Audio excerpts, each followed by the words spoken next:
with Krem begins now.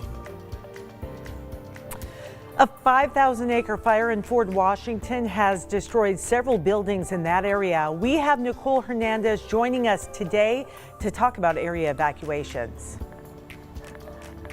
And we're going to take you outside and talk scattered showers developing, even a little bit of thunderstorm activity around the region. And here's one of my favorites. All this week, you can help make sure that area students get those much needed school supplies through the Krem2's Tools to Schools campaign. Our very own Tim Pham, he went to Starbucks today and he will tell you how a good cup of coffee could help do some good. Hi everyone and welcome to Krem2 News at Noon. It is good to see you on this Tuesday.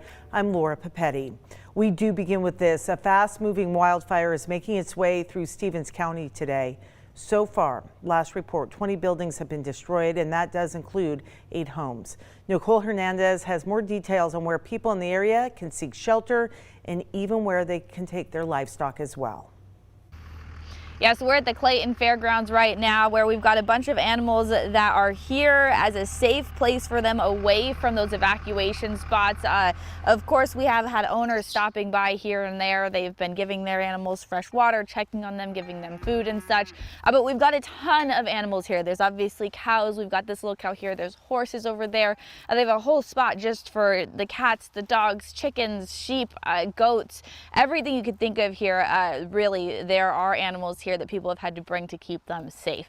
Now, of course, all of this is because of the fire that is burning. It's currently burning timber, grass, and brush, and it's caused several evacuations in the area. Take a look at this map here. You can see the red area west of Ford and north of Tum Tum is under level 3 evacuations. That means get out now if you're in that area. Level 2 evacuations are in place for the areas south of Clayton.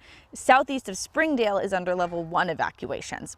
The fire has grown at such a fast rate that fire officials say that it's now twice the size of Cheney.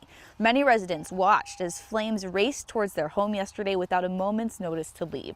One couple says they watched as the flames nearly reached their home. Well, it was pretty wild. We got lucky. I mean, really, it was like a matter of perfect timing. We almost lost the house, the shop, the whole neighborhood. Of course, right now, like we mentioned, this Clayton Fairgrounds is a spot to take animals if they need a safe place to be. You can also take your animals to Springdale Rodeo Grounds. And if you're looking for a place to stay, if you've been evacuated and need somewhere to go, there is a Red Cross shelter set up at Deer Park High School. In Stevens County, I'm Nicole Hernandez. Nicole, we appreciate the update. It is 12:02 right now. The Spokane County Sheriff's Office is asking people that are boating on Long Lake to avoid the area between Tum Tum and the Long Lake Dam. And here's why. Crews helping fight the Fort Corkscrew fire are retrieving water from the area and are having difficulty due to the boats that are in the way. Authorities are asking you to avoid the area for the rest of today and tomorrow, and we will certainly keep you updated if they need it to be cleared longer as well. We do have some new information coming in from Spokane County Emergency Management. Fire District 3 has lifted all evacuation orders for the Scotty Dog Fire. Now we are following dozens of fires all around eastern Washington and North Idaho. And so it's hard to track, and we realize that. We've tried to put it all in one area for you. You can text the word fire to our text line 509-448-2000. Just type in the word fire. We'll send you a link and we'll continuously update that, and it'll be right on your phone. You can keep up to date. 12:03 right now. Let's head outside and take a live look. A little bit gray out there as we take a look over Riverfront Park. Always beautiful, no matter what time of year. Meteorologist Jeremy Legoo, he is outside in the Outdoor Weather Center. And Jeremy, lots going on with changing temperatures, and that smoke smell is certainly still hanging around as well.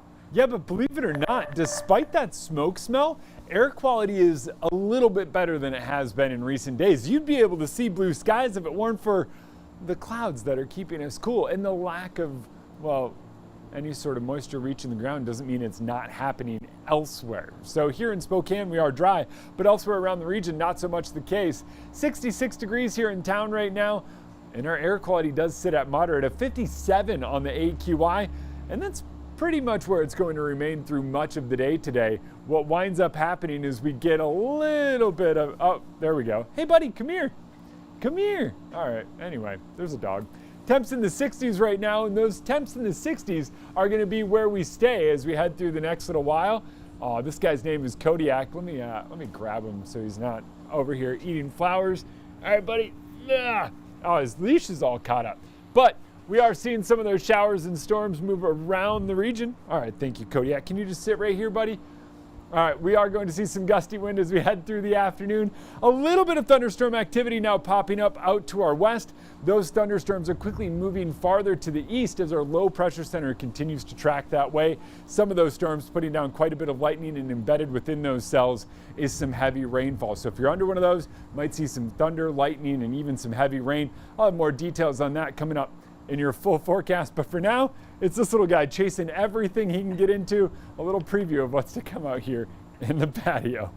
I think we know who's running the show out there, Jeremy. Yeah, it's Kodiak for sure. Kodiak, and by the way, Kodiak has a brother or a sister, I believe, came with him Caesar. as well. Yes, we're going to meet both of them during our Pick of the Litter segment. Come here, buddy.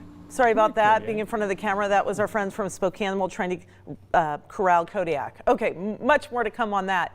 But first, we do have more news to talk about. And this does talk about wearing masks within buildings. Starting tomorrow, masks will be required inside all Spokane City buildings, regardless of vaccination status. Mayor Nadine Woodward made the announcement this week. The new rule applies to employees and visitors inside facilities. And here's some of the places it includes: City Hall, the Corbin Arts Center, and indoor inside at Riverfront Park buildings as well. All right. Well, you can help get school supplies to kids within our community just by picking up a cup of coffee on the way to work or on the way home from work. It's always a good day for coffee. We'll have all the details on the Krem2's Tools to Schools campaign. That's coming up next.